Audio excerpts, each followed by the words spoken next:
Hi everyone and welcome.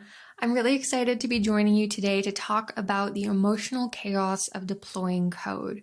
This talk encapsulates a lot of thoughts that I've had over the last few years about just how emotional code deploys can get, but I'm actually not going to be talking at all about any code-related things or process around CI/CD or spinning up servers or anything about code itself. I'm going to talk entirely about the people that surround the deploys and how different relationships and roles come into play and how they can really affect deploys in ways that you might not expect. And you might be wondering already, since when is deploying code emotional? And I get it.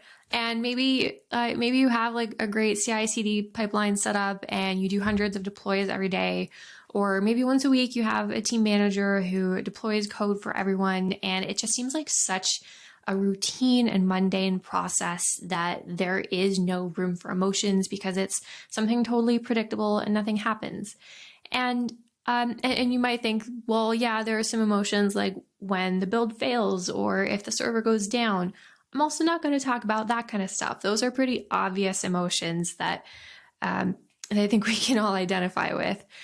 But if that's the case, that you don't think there's room for emotions in code deploys outside of that, then I don't think you're really getting a full picture of what's going on. And there's a lot of things to look at beyond the code.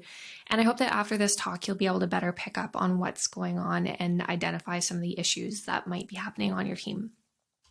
My name is Alexandra Sunderland, and I am an engineering manager at Fellow.app in Ottawa, Canada.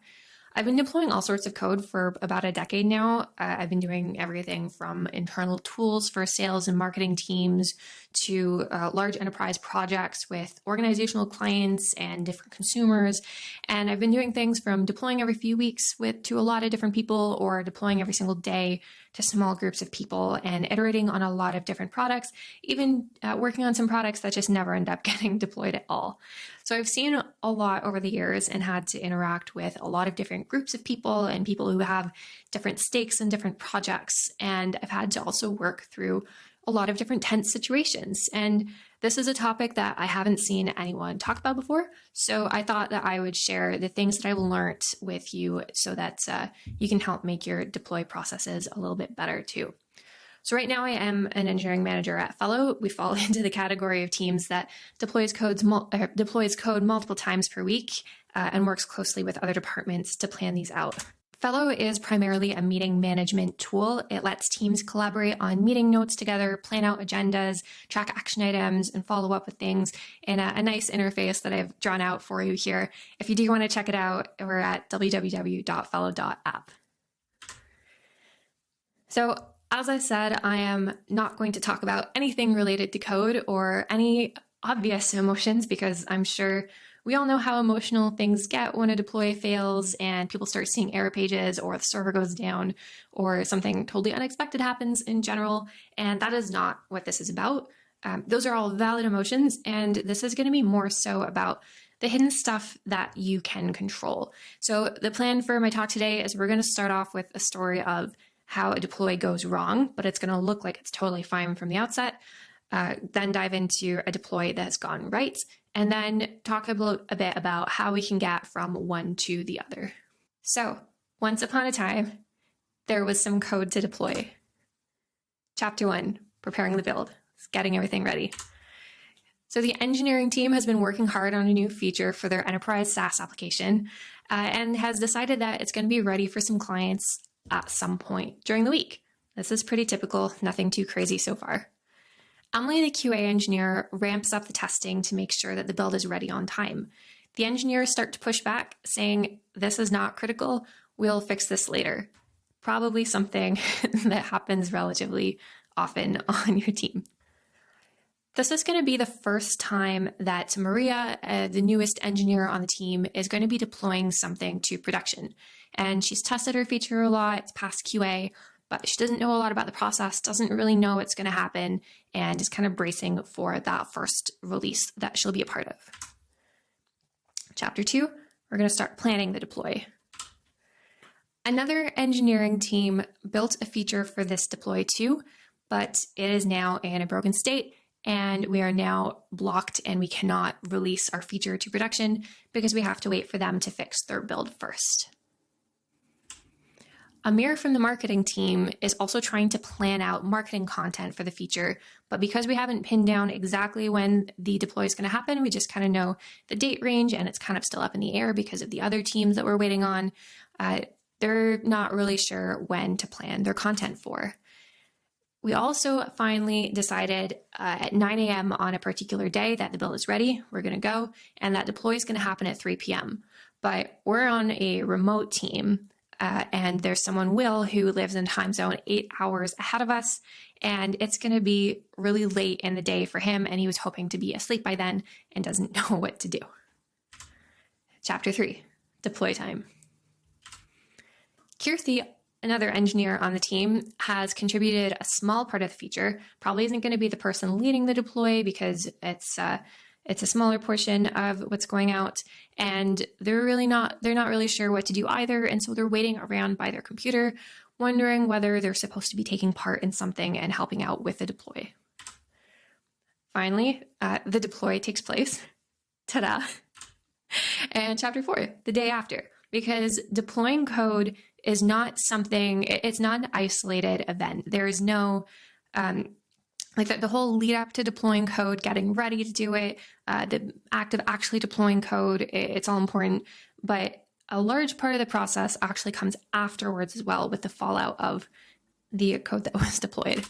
So afterwards, Dave from the sales team is doing their first demo for the day for some prospective clients, but they didn't know about the changes that were going out, and it kind of throws off their demo. And so they're kind of stuck, not really sure what to do with the new interface. Clients are also asking Antonio from the support team questions about the new feature, and Antonio did not get to see the feature beforehand, and so now he's trying to quickly figure out how to write up documentation about it to answer people's questions. And because of that delay, he is missing the SLA on getting back to clients, and it's making the team take a bit of a hit to their numbers because of the engineering team. And then the entire engineering team is watching the metrics to see what's going to happen, whether the deploy went well, whether the feature is being used, whether it's performing the way it should be, and that is the end. So nothing seems too out of the ordinary here. It might not seem like anybody is feeling too crazy. Maybe the salesperson was obviously at a bit of a disadvantage, but this very simple scenario, very kind of mundane, actually has a lot of emotion going on behind the scenes. So what went wrong? Because that did look pretty normal. The big thing here is that the core needs of every person were not being met, and people were bottling up their feelings and not expressing what was going wrong to make things better in the future. So I first, before diving into exactly what went wrong, I want to go over this model that Paloma Medina has come up with, this BICEPS model, which is a model of human core needs. And this is something that Lara Hogan talks about a lot as well, and has this really great example of it that I love. I linked to it at the bottom. She wrote this article, Dealing with Surprising Human Emotions, Desk Moves, and it's a wonderful take on exactly what's going on behind the scenes as well when you do something as simple as rearrange the desks that people are sitting at. Because if you move someone closer to the manager or further away from the core group, that can threaten people's sense of belonging on the team. And it's crazy how such a simple thing can cause so many different emotions. And I highly recommend checking that out as well. So Paloma Medina's BICEPS model, though, has these 6 core human needs. And so belonging, so being able to feel like you're a part of a larger community, feeling like you're a part of the group, improvement and progress, so feeling like you are going somewhere and you're contributing and you're working up and improving on yourself, or helping to improve other things. Choice, so feeling like you're able to choose what you do and choose your path and choose things like that. Equity and fairness, feeling like you're being treated the same as others in a fair way. Predictability, knowing what's coming next, not having random things thrown at you all the time, knowing with a certain degree of certainty what you're going to be working on and what work is going to look like in the next week, and significance. So feeling like you matter and your contributions are important and people value you. And I wanted to pull out this quote from April Wenzel's Confessions of a Recovering Jerk Programmer article. I think it's really relevant with tying in the BICEPS model to code deploys and emotions. And what she wrote is, taking time to care about other people's emotions isn't just kind, it's actually more efficient if it leads to smoother interactions that don't trigger people's threat responses. And I think that's relevant here, because if we pay attention to BICEPS model and how people are feeling throughout deploys and what's going on in their mind, and we adapt and create different processes, or just even adapt the way that we interact with people and communicate, I think we can go a long way towards reducing the amount of times that people's threat responses are triggered and make interactions much more smooth for everyone overall. And I think that's really an act of kindness as well. So to go over how everyone felt, just to really show that there is something going on behind the scenes here, and it's not that people are just going through their daily lives doing a code deploy. So we're going to start with Emily, the QA engineer. So Emily was the one who was doing her job. She was just reporting the issues that she saw in the feature that was going to go out, letting the engineers know, and the engineers were turning them the issues away.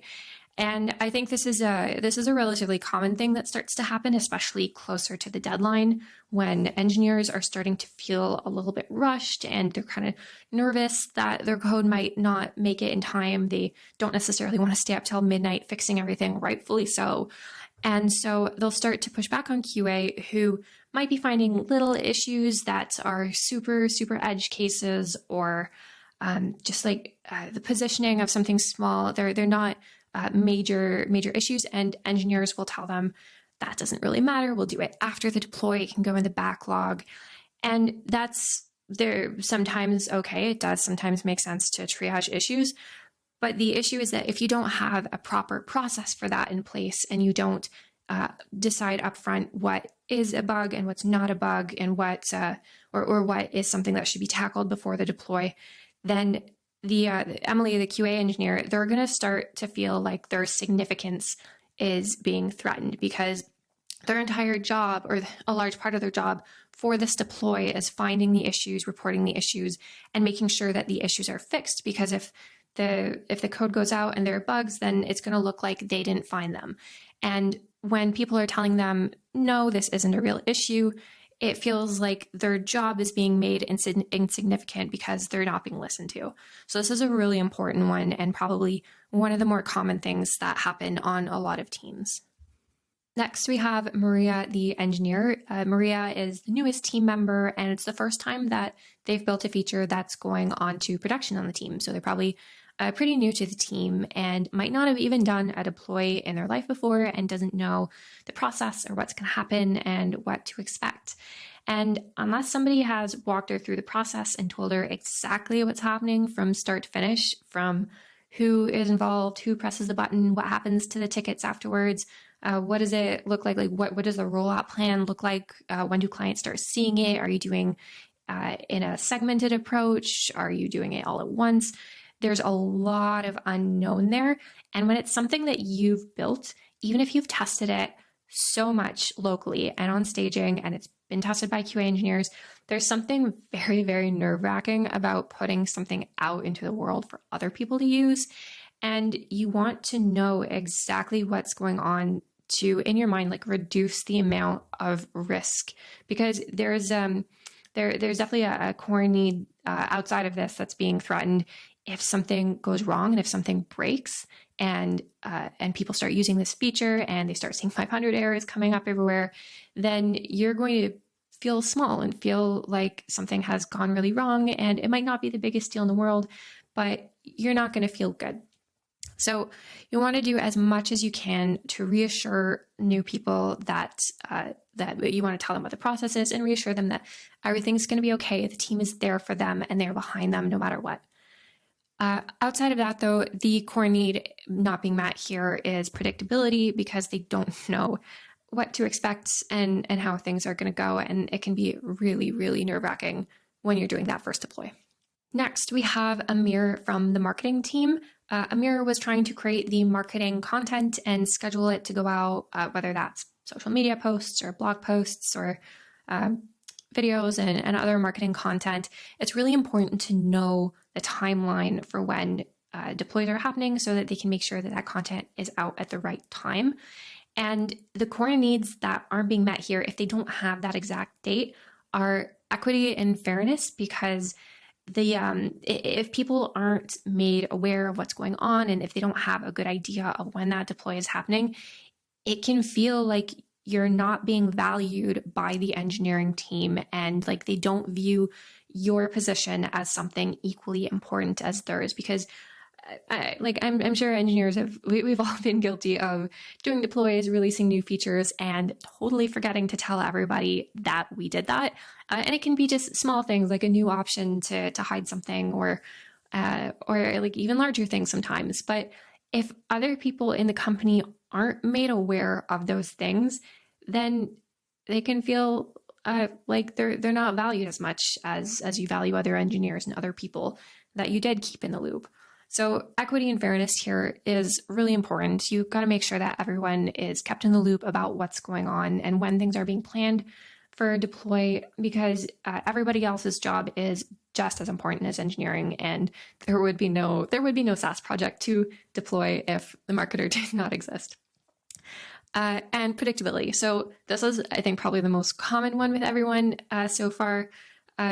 If they don't know, if they have these deliverables, it's a part of their job to put out this marketing content, but they don't know when it's due and when it's supposed to go live, then that can hurt their sense of predictability and can make other things in their job a lot harder, because there's probably a lot of other stuff going on too.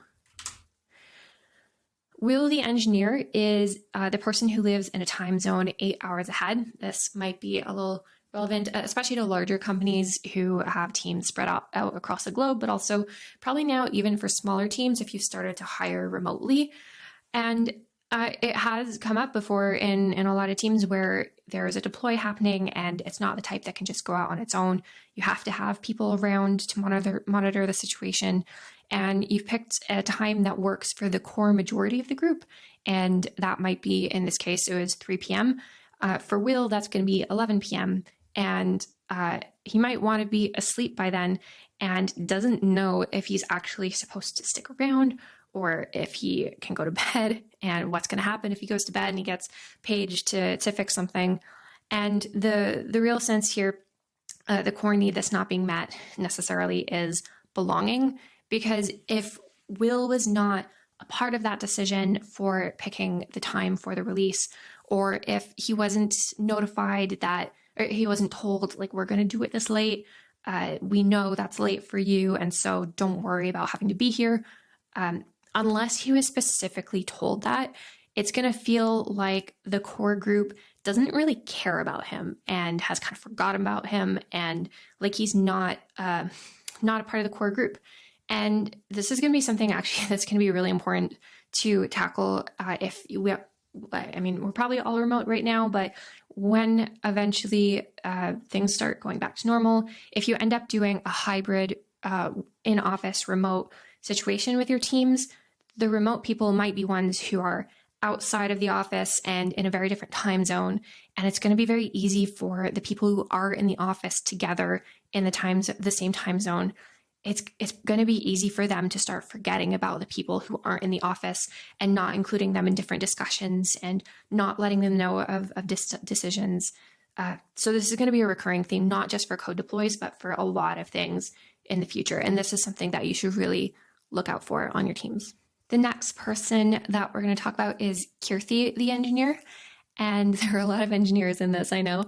It is a talk for engineering, but so Keerthy is the engineer who built a small portion of the feature that's going out, and she's not sure what she is actually supposed to do and whether she's supposed to be around for the deploy or not.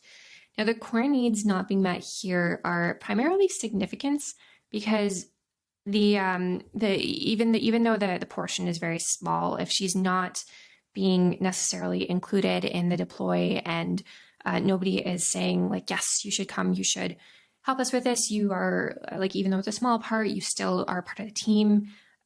She's going to feel probably a little bit less significant compared to other people. And the other one is improvement and progress. So she's she's obviously helping the feature be better. She's contributed some part to it, but if it's a relatively small portion, she probably isn't going to feel like she is helping to improve the product or the feature as much as she would like. And this might be just a one-off case, and the next deploy she builds something that is quite large, but maybe for this one, maybe she was sick or not having a great month, and so the capacity that she had to build things was a little bit smaller, but you still want to make sure that she feels as much a part of the team and like the success is as much hers as anyone else's who is a part of the deploy, which also goes a long way to helping with belonging and making sure that everybody feels like they're a part of that one core group. So the next person is Dave from the sales team. And this is the poor person who went to do their first sales demo of the day and was totally thrown off because they did not know about the feature that was going out, and they did not get to learn about the new interface. And so their prepared demo didn't really work for the client because they had to stumble through and figure out how to adapt to the new interface and try to salvage and learn on the spot.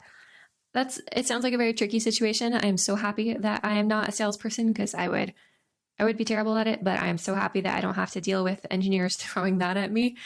But the main senses, or the main core needs not being met here though, are the sense of belonging, because if you're not informed of changes that are happening with a different team, it probably feels like you don't belong, as like the teams aren't working together and you don't belong as one larger team because there's no communication going there and nobody thought like, oh, they're a teammate too, we should let them know what's going on.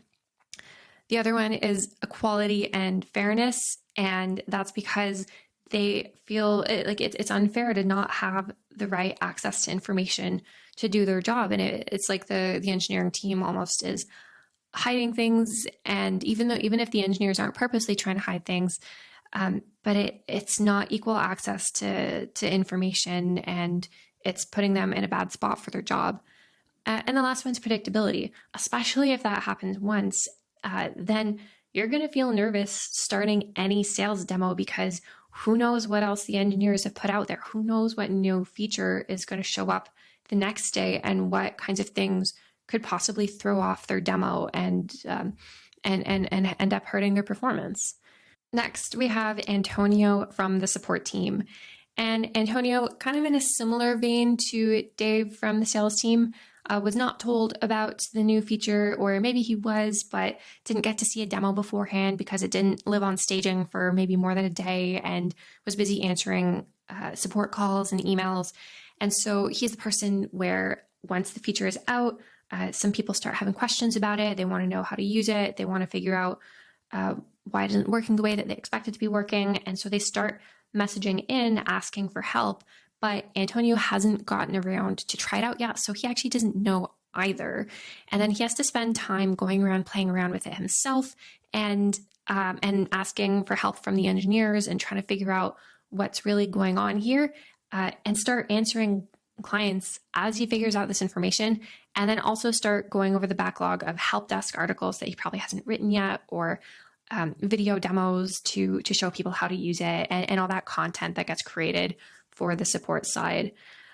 So this is not a great situation for him either. And a lot of support teams also have SLAs. So certain times where they're supposed to reply or solve issues for clients in, and it might be something like 5 minutes, where as soon as you write in through to the support desk, they'll get back to you within 5 minutes with an answer. And those are usually tied to team goals and OKRs and things like that. And if teams start to miss those goals, it can hurt different things. Like that can, at some companies, that can have effect on personal bonuses at the end of the year and different things, and might hurt future opportunities for them. So it's not a good situation to put people in, and the core needs not being met there are also, the same as with the sales team, because that same belonging isn't there because the team hasn't told them about what's going on. So they don't feel like they're a part of that larger team. There's no equality and fairness because they don't have access to that same information that the other people in the company did. And there's that predictability where, again, what happens the next time something's deployed they don't know about, and they have to go through this again and start figuring things out and writing articles and doing all this work on the fly. So there's a lot going on there, and it's also not a great situation for people to be in. And then lastly, there's the engineering team as a whole. And the engineering team here, there are two specific situations. The first is when the other engineering team blocked their deploy. This might happen to you even if you're in an environment where you have a bunch of microservices and you might think like, I have my own service, I deploy whenever I want. That's not true. It's this situation is possible for anyone. You can always end up accidentally blocking deploys for other people, and it's never intentional, but it does happen. And so that's something to try to avoid as much as possible.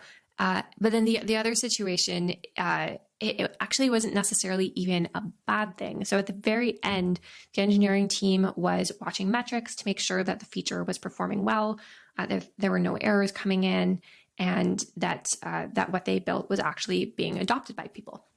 And that's a good thing, and that's something that like every engineering team should be doing. And you should be setting up metrics for these things. You should be looking out for your own code and having this sense of ownership and iterating on that data if you need to. But the core needs kind of being captured there, like it's still a scary moment, because what if you put something out there and it breaks? Or if you have dedicated the last 3 months to building a feature that you feel so passionately about, and then like 10 people use it out of a million, you're going to feel pretty bad.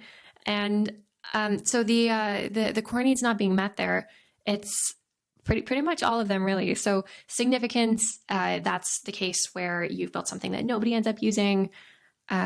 Improvement and progress, it's that's for that first situation where other people are blocking your deploy. You feel antsy to get things out, and you are nervous because you really want to contribute to the product and make things better and improve on the code, improve on the product, but you no longer can. Predictability, because you don't know when other teams are going to block your code or when you can deploy, but also you don't know when you release a new feature into the wild, what's going to happen, and choice, because if the team is blocking your deploy, you don't have a choice of whether or not you can deploy. So this does change a little bit for remote teams. The emotions and the BICEPS model, that all stands.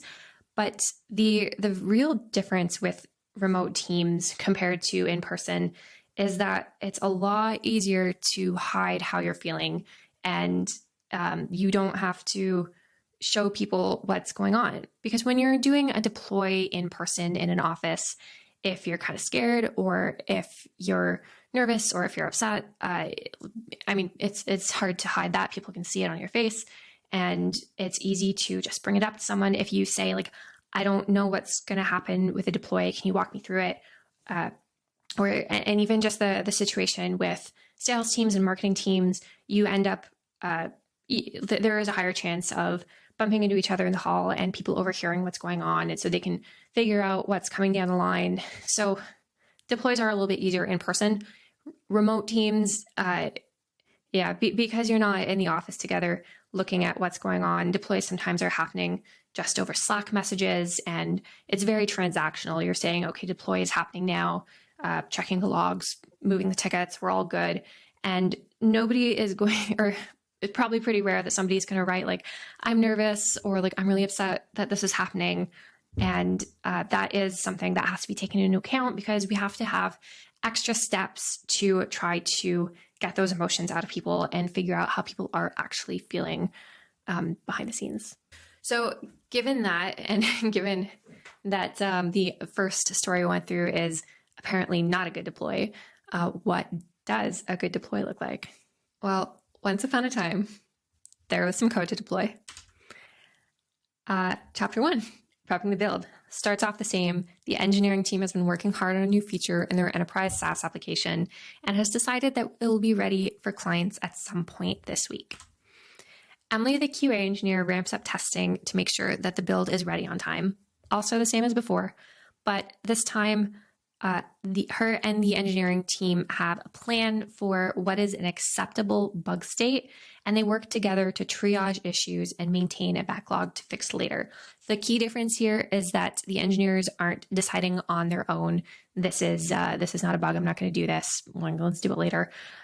They've come up beforehand with a plan and an idea of what is acceptable for a state for a project to go out in, because it is sometimes acceptable for projects to have very specific bugs or a certain level of bugs or certain edge cases that don't need to be tackled later. That is a reality. And but they've decided that together so that they both have an understanding going into it, what is a bug and what's not. And that makes Emily not have that threat to her significance felt, because she knows exactly what is expected of her and she works around those parameters. So next we have Maria. This was the first time that Maria's feature is going out to production, and she was feeling a little bit nervous, but she knows exactly what to expect because the process has been documented and the team has reassured her that the feature is in good shape. Big difference here being process documented. I mean, hopefully every team out there has their deploy process documented in enough detail that anybody new can pick it up and maybe even do the deploy themselves. But being able to know exactly what's going to happen and have that sense of predictability because they know what's going to go on really goes a long way to making people feel better about their code going out. But also, they feel more connected to the team if the team is there cheering them on, saying like, yes, this code is good, don't worry. Because having that reassurance from people who have gone through this process before makes you feel more comfortable with what's coming and dealing with the unknown. Chapter 2, planning the deploy. So this is where another engineering team is also building a feature for the deploy. And in this case, they know that we have something important going out. Maybe they didn't know that before.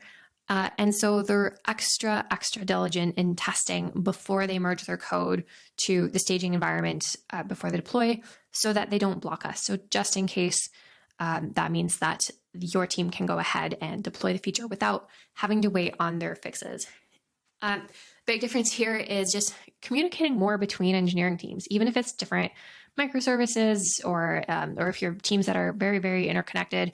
Just having a good sense of what each team is working on and what their deploy schedule looks like and what state everything is in, and letting them know what your plans are, it can go a long way to making sure that people are planning their own things around you as well. So in this case, maybe it would have been acceptable normally to merge some code to staging and fix a couple bugs as they come up throughout the day or two. But in this case, it was not, because there was a deploy planned for that day. And so they're going to adapt the way that they work to make sure that the other team doesn't suffer, and they're going to make sure that everything is perfectly ready so they don't block you. And next, Amir from the marketing team needs to try out the planned feature so that they can create marketing content for it.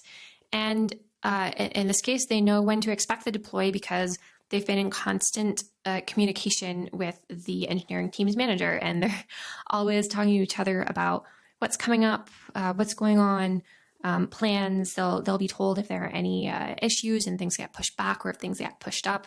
And for Will, who is in a time zone 8 hours ahead and doesn't know whether he's supposed to be around for the deploy or whether he can go to sleep, and was not feeling very much like like he was a part of the core group because he wasn't necessarily consulted for that decision or told what he was supposed to be doing. Well, in that case, the team has let him know, it's okay, you can go to sleep, we got this.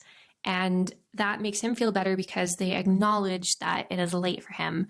And so they take on the burden of doing the deploy, and they let him know that that's the expectation so that he doesn't accidentally, or not accidentally, but so that he doesn't end up staying up late when it wasn't actually necessary for him to do that. Chapter 3, deploy time. Keerthy from the engineering team contributed a small part of the feature, and she decides to cheer on the team and watch the deploy to go live, but knows that she doesn't have to if she doesn't want to.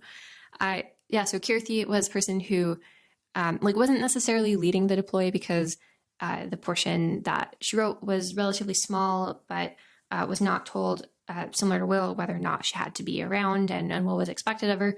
And the team knew, and the team put together the list of people that are running the deploy and whose job is what. And Keerthy was told that she doesn't need to be a part of there, but she decided to feel a part of the group and stick around to cheer people on Slack and react with all the happy dancing emojis that she could.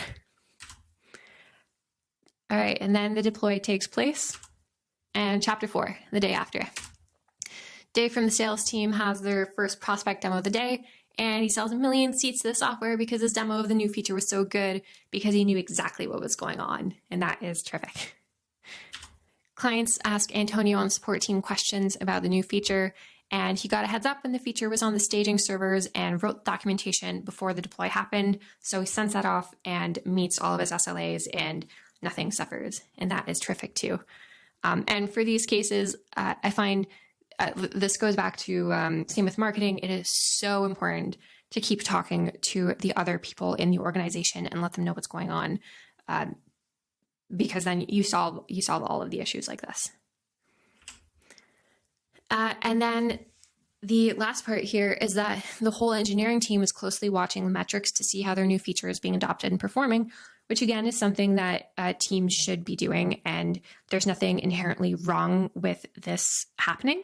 In fact, it is very, very good.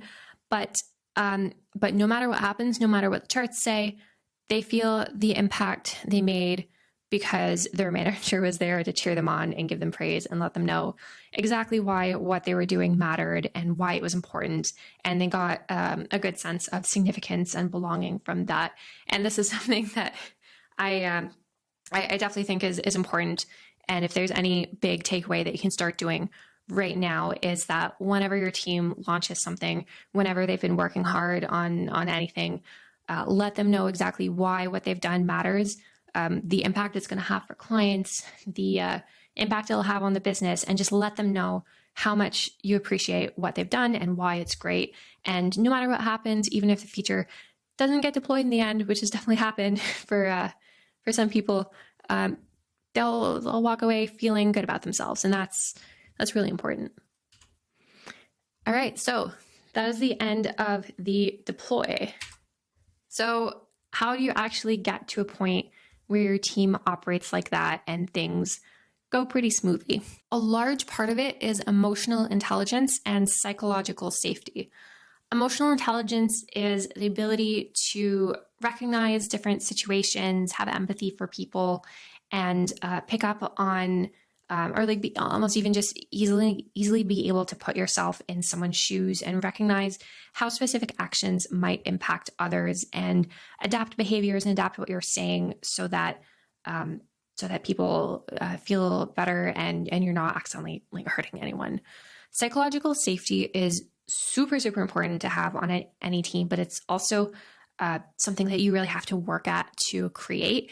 And psychological safety is really an atmosphere where you feel like it's okay to ask questions without feeling like they're stupid questions, and where it's okay to say, like, I don't know how to do this, and okay to say, I'm not happy, or like this thing hurt, and really feel vulnerable with your team. Because you know that they're going to accept that and they're going to help you and they're not going to think any less of you. And this is something that it's really important to work at as a team because it makes team environments operate much more smoothly and just feel safer and better to be in.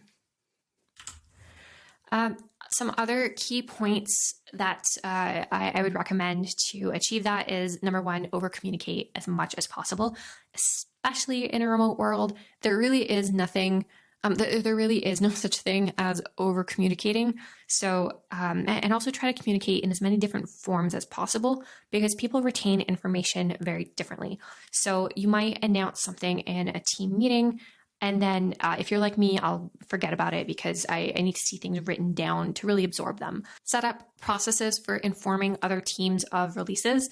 So something that we do at Fellow is we have a bi-weekly sync meeting where we have leaders from the engineering team, product, QA, marketing, customer success, just a variety of the teams so that we can coordinate launches and talk about upcoming features, talk about the status, let them know when things are ready to test, and make sure that we have documentation ready to go before anything launches, that we have a plan for marketing afterwards.